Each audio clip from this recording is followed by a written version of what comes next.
Ilang residenteng apektado ng pagbaha dahil sa muling pag-apaw ng Marusay River, bumalik ulit sa evacuation center. Narito ang report.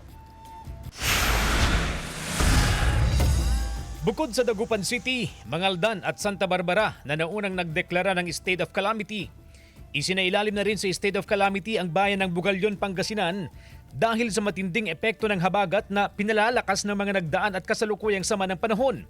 Isa ang bayan sa mga nalubog sa baha at niragasapan ng flash flood ang lugar gabi noong Linggo.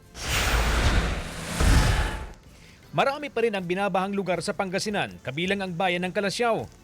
Matapos ang bahagyang pagbaba ng antas ng Marusay River noong weekend, muli itong umapaw matapos makaranas ng malakas na pag-uulan simula noong Lunes. Sa ngayon po, meron pa rin po tayong 21 barangays na may naitalang pagbaha. Although majority po dito ay walang madaluyan yung tubig kaya hindi pa po tuluyang humuhupa yung baha sa kanilang lugar. Dahil sa muling pag-apaw ng ilog, balik evacuation center ang ilang residente. Sa tala ng MDRRMO kaninang alas 12 ng tanghali, 50 pamilya katumbas ng 177 na individual ang nasa Kalasyaw Sports Complex na pangunahing evacuation center ng bayan. Galing ang mga evacuees sa Gabon, Lasip, Mancop, Poblacion East, Lumbang at Talibao. Binabaha pa rin ang ilang kalsada sa bayan. Pahirap ito sa mga residente at motorista. Pasabol pa naman sa mga maliliit na sasakyan ang mga pangunahing kalsada sa bayan.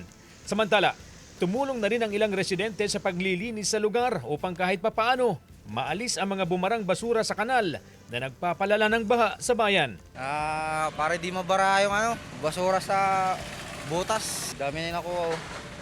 Isang sako na. Kasama si Daryl Peralta, CJ Torida, One North, Central Luzon.